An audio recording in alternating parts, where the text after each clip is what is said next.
پھر بھی اس مریض کی بات سمجھ میں نہیں آئی، کہنے لگا جی کیا میرے اندر اس کے اندر فرق ہے؟ میری جتنی اس نے خدمت کی 3 دفعہ آپ نے یہی فرمایا، لیکن وہ اس کی سمجھ میں نہیں آیا بات ہے۔ آپ نے فرمایا جاؤ مٹی کا لوٹا تھا تالاب سے بھر کر لاؤ، پانی کا لاؤ۔ وہ رینگتا ہوا گیا، پانی لے کر آیا، سارے کام ذہن میں کیا، سارے کام پیر صاحب مینو ہی کہندے نے۔ نیت کیا ہے اندر؟ نیت کیا ہے؟ جوڑا بھی کام میں پیر صاحب مینو ہی کہندے نا، ہو تھوڑے مریض کبھی دوسرے کو بھی کہہ دیا کرے۔ ہاں یہ لوٹا لے کر جا رہا ہے، ذہن میں شیطانی سوچے، گیا لوٹا بھر کر لایا، کہنے جی حضور لوٹا پانی آ گیا۔ آپ نے فرمایا اس کو پھینک دے، اس نے پھینک دیا، لوٹا ٹوٹا، کیچڑ ہوئی۔ فرمایا آپ مرشد فرمانے لگی یہ کیا کیا تم نے؟ کہنے لگا سکا تسی تو گیا سی، سڑ دو میں سڑ دو، تسی تو گیا سی سڑ دے میں سڑ دو۔ فرمایا جب اس کو لے کر آؤ، اس مریض کو لے کر آؤ۔ یہ گیا اس کو بلانے کے لیے، جب یہ خادم وہاں پہنچا بڑا خوش ہوا، میرے مرشد کا خادم آیا، بیٹھو جی پانی پیو، کھانا کھاؤ۔ تو پانی شانی پیا، کہنے لگا تجھے سرکار بلا رہے ہیں۔ خادم نے پیغام دیا مرشد کا، تجھے سرکار بلا رہے، مرشد بلا رہے ہیں۔ وہیں سے ننگے پاؤں دوڑا، ننگے پاؤں دوڑ، کہنے لگا میں صدقے، میں واری، میری قسمت، میرے اوپر کرم ہو گیا، میرے مرشد نے مجھے یاد کیا۔ خادم پیچھے پیچھے، یہ مخلص مریض آگے دوڑتا ہوا ننگے پاؤں، میرے مرشد نے یاد کیا، میری قسمت۔ کسی کی بات سمجھ میں آ جائے اور اس کے لیے یہ بڑی سرمایہ۔ حاضر ہوا، خادم بھی بعد میں آ گیا۔ اب اس مریض سے کہا جس کو مرشد نے نوازا تھا، فرمایا جا بیٹا ادھر سے تالاب سے پانی کا لوٹا بھر کر لو، مٹی کا لوٹا تھا، تالاب سے پانی لے کر آیا، بڑا گیا دوڑتا ہوا، میری قسمت، میری آج قسمت جاگی، آج میرے مرشد نے مجھے خدمت کا موقع دیا۔ گر کچھ مرتبہ چاہیے تو خدمت کر فقیروں کی، نہیں ملتا یہ گور بادشاہوں کے خزینوں سے۔ جو اللہ والوں کی خدمت میں جو کچھ ملتا ہے بادشاہوں کے پاس نہیں ملتا۔ دوڑتا ہوا میری قسمت، اپنی قسمت پر نازل، آج مجھے مرشد نے خدمت کا موقع دیا ہے۔ گیا لوٹا بھر کر آیا، ہاتھ باندھ کر ایسے ادباً کھڑا ہو گیا، حضور پانی حاضر ہے۔ آپ نے فرمایا پھینک دے۔ وہ جو لفظ اس کے لیے کہے تھے اس کو بھی وہی کہے، اس نے لوٹا پھینک دیا۔ آپ نے اس کی طرف متوجہ ہو کر فرمایا کیوں بھی یہ کیا کی تم نے؟ وہیں کانپنے لگا، تھر تھر کانپنے لگا، حضور غلطی ہو گئی، مجھے معاف کر، رونے لگا، تڑپنے لگا، میرے مرشد ناراض ہو گئے، کانپنے لگا، مرشد کی بے ادبی ہوگی، میرے مرشد ناراض ہو گئے، کانپ رہا ہے۔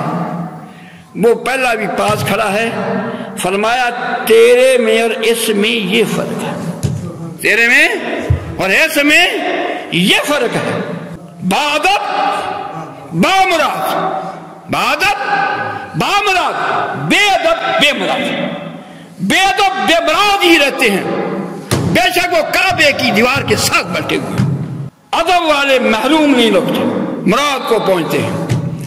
میں عرض کر رہا تھا یہ تو بات ہے مرشد کی، جس کی بات سمجھ میں آ جائے۔ میں نے بات کی تھی فاذکرونی اذکرکم، اللہ فرماتا ہے جو مجھے یاد کرتا ہے میں اس کو یاد کرتا ہوں۔ یہ اللہ والوں کو رتبے کیوں ملے، قرب خداوندی کیسے ملا، معرفت کے خزانے کیسے ملے؟ انہوں نے یہ سبق پکایا جو دم غافل سو دم کافر، جو دم غافل سو دم کافر۔ ان اللہ والوں نے اپنے ایک ایک سانس کا محاسبہ کیا، کہیں میرا کوئی سانس یاد الہی سے خالی نہ چلا جائے۔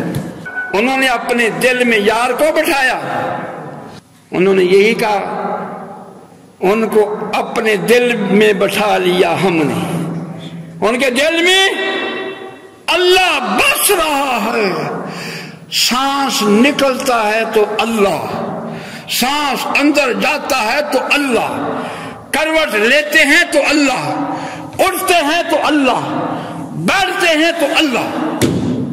اللہ کے ساتھ وابستگی، اللہ سے محبت، وہ اللہ اپنے رب کو کبھی فراموش نہیں کرتے، بھولتے نہیں۔ یہ اپنے رب کو نہیں بلاتا، رب اس کو نہیں بلاتا، یہ اپنے رب کو یاد رکھتا ہے، رب اس کو یاد رکھتا ہے۔ یہ اپنے رب کی طرف متوجہ ہے، رب اس کی طرف اپنی کرم نوازیوں، اپنی رحمتوں، اپنی برکتوں، اپنی عنایتوں، اپنی عنایات کے ساتھ اس کی طرف متوجہ ہے۔ فاذکرونی اذکرکم، نہ جانے ہو مسلمان وہ اپنے رب کو بلائے ہوئے ہو، اذانیں ہو رہی ہوں، اللہ کے گھر سے صدائیں آ رہی ہوں، اتنا اپنے رب کو فراموش کر دیا، اس پر اذان اثر ہی نہیں کرتی، اللہ اکبر کی آواز اس کے اوپر اثر کوئی نہیں کرتی۔ ایک بزرگ فرماتے ہیں جب مجھے اللہ یاد کرتا ہے نا مجھے پتہ چل جاتا ہے، جب اللہ مجھے یاد کرتا ہے مجھے پتہ چل جاتا ہے مجھے رب نے یاد کیا ہے۔ یہ بات بڑی گہری ہے، بڑی بریک بینی سے سوچنے والی ہے۔ فرمایا مجھے جب میرا رب یاد کرتا ہے تو مجھے پتہ چل جاتا ہے۔ غلاموں نے عرض کی سرکار آپ کو کیسے پتہ چل جاتا ہے کہ اللہ نے آپ کو یاد کیا؟ وہ کہاں آپ کہاں، یہ ہمارے لیے ہیں۔ انہوں نے تو اللہ والے نے تو اس کو اپنے دل میں بٹھایا ہوا ہے۔ فرمایا تو نے قرآن نہیں پڑھا؟ حضور پڑھا؟ فرمایا تم پڑھا نہیں؟ فاذکرونی اذکرکم، پڑھا؟ کیا مانا ہے؟ فرمایا تم مجھے یاد کرو میں تمہیں یاد کروں۔ جب میں اللہ کو یاد کرتا ہوں مجھے یہ پتہ چل جاتا ہے اللہ مجھے یاد کر رہا ہے۔ قرآن میں فرمان الہی ہے اذکر اللہ کثیرا، اللہ کو کثرت سے یاد کرو، اذکر اللہ کثیرا لعلکم تفلحون، اللہ کو کثرت سے یاد کرو تاکہ کامیاب ہو جو فلاح پا جو۔ اللہ والوں نے کثرت سے اللہ کو یاد کیا۔